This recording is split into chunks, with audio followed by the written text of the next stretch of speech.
حضرت عکاشہ بن محصن رضی اللہ تعالیٰ عنہ فرماتے ہیں کہ نبی پاک صلی اللہ علیہ وسلم کے وصال سے 2-3 دن پہلے کی بات، محبوب پاک صلی اللہ علیہ وسلم نے فرمایا سب لوگوں کو مسجد نبوی میں اکٹھا کرو۔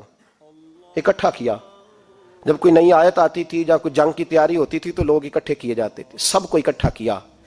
کہتے ہیں جب حضور کا حجرہ نور کھلا تو 2 آدمی بظاہر حضور کو سہارا دے کے لائے، اتنی بخار اور کمزوری ہے۔ حضور منبر پہ بیٹھے اور جب نبی پاک بات کرتے ہیں تو ہاتھ مبارک پہ بظاہر راشا ہے، کانپتے ہیں دست اقدس۔ محبوب نے مجمع پہ نظر ڈالی، فرمایا تمہیں کسی نئے حکم کے لیے نہیں بلایا، بس اللہ نے اپنے ایک بندے کو اجازت دی، چاہے تو دنیا میں رہے اور چاہے تو اس کی بارگاہ میں حاضر ہو جائے۔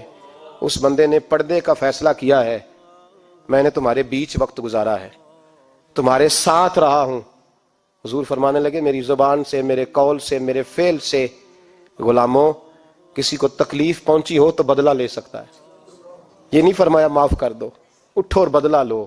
حقیقی جمہوریت تھی نا۔ حضرت عکاشہ بن محصن پیچھے سے کھڑے ہو گئے، بوڑھے آدمی، کہنے لگے حضور ایک جنگ میں صفیں سیدھی کراتے کراتے میری ننگی پشت پہ درہ مارا تھا آپ نے، بدلہ لینا ہے۔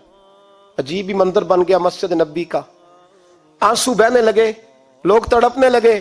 محبوب نے فرمایا بلال جاؤ، فاطمہ کے گھر میں درہ پڑا ہے، لے آؤ۔ حضرت بلال کہتے ہیں سیدہ کے دروازے پہ دستک دی، اماں جی نے کہا کون؟ اماں جی میں غلام بلال ہوں، وہ درہ چاہیے تھا۔ تو سیدہ کہنے لگی نہ تو جنگ ہے نہ جہاد ہے، حضور نے درہ کیا کرنا ہے، طبیعت مبارک تو علیل ہے، بلال ماجرا کیا ہے؟ حضرت بلال رو پڑے، کہنے لگے ایک صحابی بدلہ لینا چاہتے ہیں۔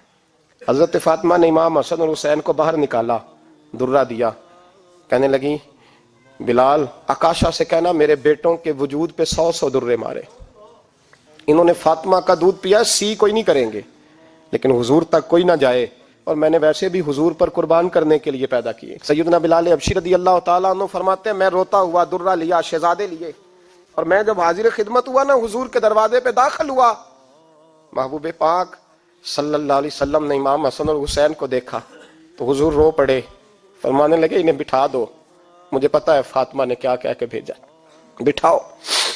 شہزادے بیٹھ گئے، میرے محبوب پاک علیہ السلام نے فرمایا عکاشہ کو درہ دو۔ حضرت عکاشہ کہتے میں درہ لے کے آگے بڑھا تو کسی نے میرا پیر تھاما، جب میں نے نیچے دیکھا تو ابو بکر صدیق تھے، کہنے لگے یار میری کمر پہ مار، حضور کے قریب نہ جانا۔ نبی پاک نے فرمایا صدیق ہٹ جا یار بیچ میں سے آنے دے۔ کہتے میں ذرا آگے بڑھا تو مولا علی شیر خدا نے میرا پیر تھاما، عکاشہ نہ کر، میں نے کہا آنے دو۔ محبوب فرمانے لگے علی ہٹ جاؤ اسے آنے دو۔ حضرت علی شیر خدا بھی ہٹ گئے، جناب عکاشہ قریب آئے، کہا حضور ذرا کمر سے کپڑا تو ہٹائیں، میری پشت اس وقت بغیر کپڑے کی تھی۔ محبوب نے کپڑا ہٹایا اور جناب عکاشہ نے درہ جو اٹھایا تو صحابہ کی چیخیں نکل گئی، رونے لگے اور نہ کرنا یار نہ کرنا۔ جناب عکاشہ نے درہ دور پھینکا اور حضور کے وجود کو چومنے لگے، کہنے لگے کس نے درہ مارنا تھا، میں تو جاتے جاتے حضور کا بوسہ لے کے اپنے لیے جنت اکٹھی کرنے جا رہا تھا۔ میرے محبوب پاک صلی اللہ علیہ وسلم نے فرمایا جس نے جنتی دیکھنا ہو میرا عکاشہ دیکھے۔ امت کو درس دیا، امت کو درس دیا، پیش کر اپنے آپ کو انصاف کے لیے، آگے بڑھ، پیش کر اپنے آپ کو انصاف کے لیے اور کھڑا ہو جا عدل کے لیے۔ ان اللہ یأمر بالعدل والاحسان، اللہ تمہیں حکم دیتا ہے عدل کا۔ میرے مصطفیٰ کریم صلی اللہ علیہ وسلم نے خود، حالانکہ وہ درہ جو محبوب پاک صلی اللہ علیہ وسلم نے ان کو مارا وہ عمدن نہیں تھا، وہ تو صفیں سیدھی ہو رہی تھی، کہا تم بھی آگے ہو جاؤ تم پیچھے ہو جاؤ، روٹین ہوتی تھی۔